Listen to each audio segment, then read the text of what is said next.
Assalamualaikum warahmatullahi wabarakatuh. Al-Fakir dan rombongan datang ke sini bukan untuk masalah lembaga RA dan Imaduddin, tapi urusan risalah Imaduddin Al-Mawahibul Laduniyah dan I'anatul Akhyar yang katanya tesis ilmiah. Sekarang ini buktikan apakah ini tesis ilmiah atau bukan. Jadi bukan urusan lembaga. Sesuai dengan keinginannya, debat 3 hari 3 malam. Yang dipermasalahkan tesisnya, betul ilmiah atau tidak. Kita uji bersama-sama. Namun yang punya karangannya ini Kiai Imad tidak hadir, tapi katanya mewakilkan. Apakah saudara-saudaraku ini betul sebagai wakil Kiai Imad? Betul, terima kasih, alhamdulillah. Sekarang begini, kalau Kiai Imad mewakilkan, kami terima antum sebagai wakil, tapi dengan syarat. Manakala antum kalah dalam hujah, antum taslim, apakah otomatis Kiai Haji Imad juga taslim? Jangan dulu disetel. Jadi kalau antum taslim, kalah hujah antum taslim, apakah otomatis Kiai Imad taslim? Atau kalau antum taslim ternyata Kiai Imad enggak? Ini minta pertanyaan. Kalau misal antum taslim dalam hujah tapi otomatis Kiai Imad tidak taslim, maka saya serahkan keputusan diambil oleh panitia sebagai penyelenggara. Assalamualaikum warahmatullahi wabarakatuh. Waalaikumsalam warahmatullahi wabarakatuh. Saya jawab. Ya, tenang. Saya jawab melalui informasi yang dapat saya sesuai sanad. Karena sampaian juga pasti tidak melibatkan taslim kepada Rabita. Apabila kami menang dalam diskusi ini, apakah kalian taslim bersama Rabita? Iya sama begitu Bapak Tuan yang mulia yang berbahagia yang pakai serban warna hijau. Begitu. Berarti taslimnya personal. Personal. Kalau kalah hujah nih, ini saya tanya kepada yang kontra. Kalau kalah hujah, kan konsekuensinya harus taslim. Taslimnya berarti personal, tidak mewakili RA kan?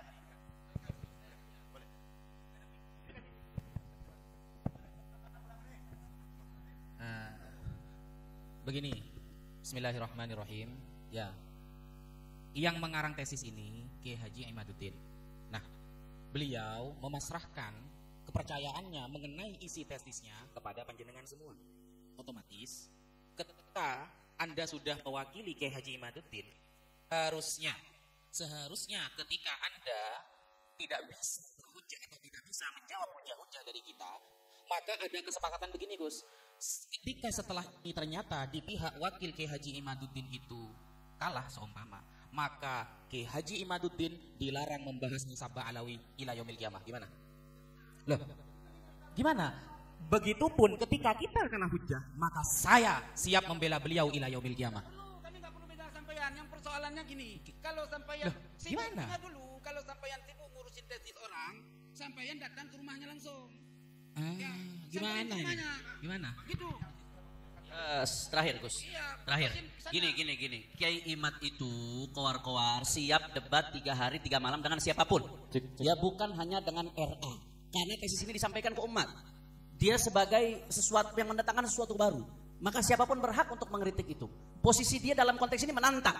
Siap debat 3 hari 3 malam dengan siapapun. Kok tiba-tiba ketika siapapun itu muncul malah bikin alasan harus RA. Awalnya gak ada syarat harus RA. Waktu Habib Umar Assegaf saja diladeni. Kenapa giliran kami tidak diladeni? Apakah dia berani ke sana tapi nggak berani ke sini? Taib. Kita dudukan perkara, ini waktu sudah berjalan, tolong hormati. Bahwa yang pro Kiai Imad utusan wakil daripada Kiai Imad secara tertulis betul.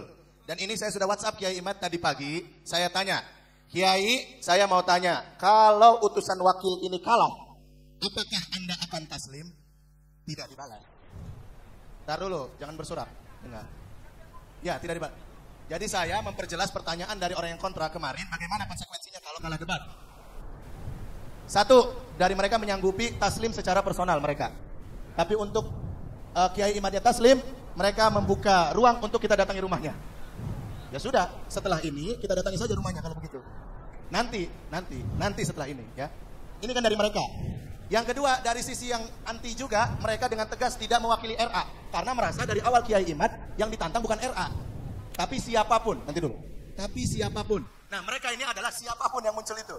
Wabil khusus para habaib yang sudah ada ini mereka punya hak double. Satu, siapapun. Yang kedua, sebagai keturunan daripada Ubaidillah. Adapun kita Duriyah Wali Songo masih debatable. apakah keturunan Ubaidillah atau bukan. Ya. Jadi tanggung jawabnya atau tanggung jawab moralnya tidak seberat para habaib ini. Intinya, saya sendiri kalau kakek saya dibatalkan dan ditantang siapapun siap debat, saya akan maju dengan atau tanpa lembaga. Yang pasti kita sudah surati RA dan datangi kantornya, tidak datang. Kita sudah surati Kiai Imad dan datangi rumahnya, tidak datang. Baik RA maupun Kiai Imad, kedua-duanya tidak datang. Itu poin, harus poin. Maka tidak akan ada titik ketemu kalau kita menuntut satu sama lain. Harus ini Kiai Imadnya ikut taslim, yang ini RA-nya harus taslim. Kedua orangnya tidak datang sekarang. Ini harus jelas, kedua-duanya tidak datang. Maka ayo kita pakai kepala dingin, lanjutkan debat ini. Kemudian harus gentle. Kalau kalah, taslim. Walaupun sekarang personal, nanti kita datang Kiai Imad. Dan yang menantang juga datangi RA langsung. Mantap. Ya. Yang mau datang ke Kiai Imad, saya antar. Yang mau datang ke RA, saya juga siap mengantar. Assalamualaikum warahmatullahi wabarakatuh. Hamdan wa syukran lillah, nahmaduhu wa nasta'inuhu wa nastaghfiruh wa na'udzu billahi min syururi anfusina wa min sayyiati a'malina. Man yahdihillahu fala mudilla lahu wa man yudlil fala hadiya lahu. Asyhadu an la ilaha illallah wahdahu la syarika lah wa asyhadu anna sayyidana Muhammadan abduhu wa rasuluh ba'athahu Allahu rahmatan lil alamin wa nusalli wa nusallim alaihi wa ala alihi fil awwalin wal akhirin wa fil mala'il a'la ila yaumiddin. Alhamdulillah, jumpa kembali bersama Aventador 007. Ada beberapa poin yang menjadi catatan saya dari tayangan barusan tadi. Yang pertama, mengenai apa yang disampaikan oleh Kiai Haji Buya Qurtubi. Beliau menyampaikan dengan tepat sekali bahwa yang sebenarnya yang perlu diuji adalah tulisan dari Imaduddin itu sendiri sebelum naik ke step berikutnya mengenai Imam Ubaidillah, mengenai nasab Ba'alawi. Harus dipastikan dulu apakah tulisan Imaduddin itu benar-benar sebuah tesis ilmiah atau hanya tulisan dari orang yang tidak jelas keilmuannya atau justru hanya sebuah plagiat. Jadi ini perlu diperjelas. Siapa sebenarnya Imaduddin ini? Apakah beliau memang seorang pakar seperti Sayyid Mahdi Rojai yang terkenal sebagai ulama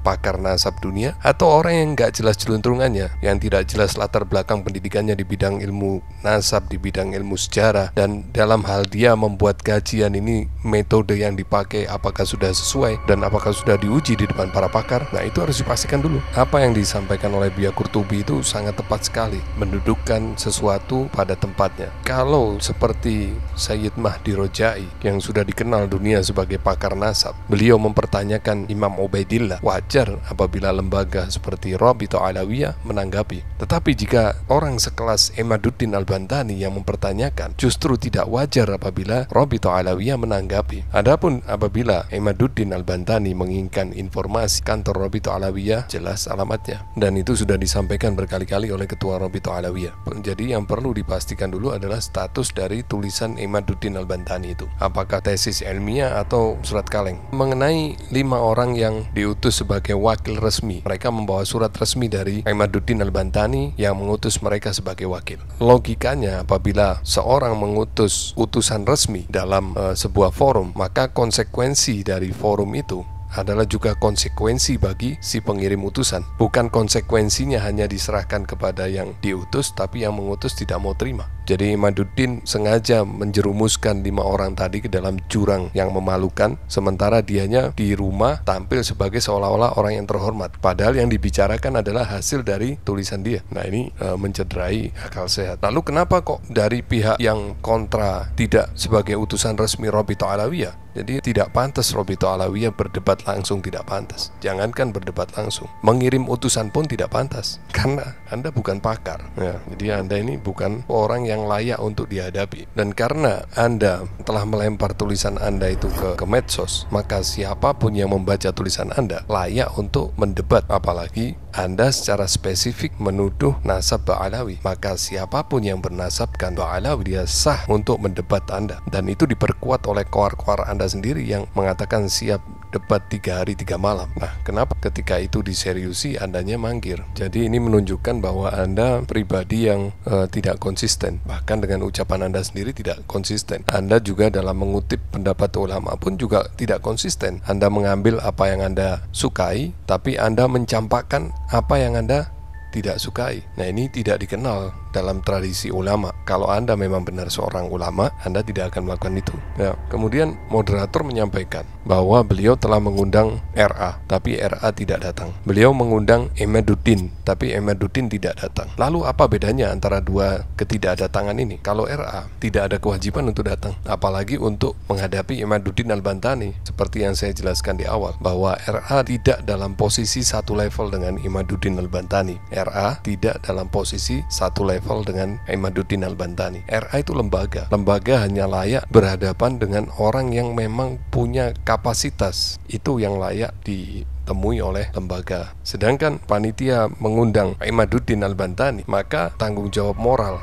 bagi Imaduddin Al-Bantani untuk datang mengklarifikasi tulisannya yang sudah diedarkan di media, di publik. Bahkan belum lama kemarin dia menyebarkan informasi sepihak bahwa terjadi kesepakatan Wali Songo adalah keturunan Rasulullah dari jalur Musa Al-Kadzim, sementara data ilmiahnya belum ada, klaim sepihak. Nah, itu tanggung jawab moral bagi Imaduddin Al-Bantani untuk menjelaskan. Adapun Robito Alawiyah nggak ada urusan dengan itu semua. Yang mencari masalah kan Imaduddin. Ya, Imaduddin yang harus menyelesaikan, bukan Robito Alawiyah. Dan sampai kapanpun saya menentang Robito Alawiyah untuk meladeni Imaduddin Al-Bantani. Dan saya juga menentang Robito Alawiyah mengirim utusan untuk meladeni Imaduddin Al-Bantani. Imaduddin harus mengetahui posisinya, harus mengetahui levelnya. Kalau Anda posisinya sebagai petinju kelas kampung, jangan Anda ngotot ingin tinju di kelas berat internasional. Oke, saya kira itu tanggapan saya terhadap 3 poin yang menjadi catatan saya. Semoga bermanfaat. Wabillahi taufiq wal hidayah wal afu minkum. Wassalamualaikum warahmatullahi wabarakatuh.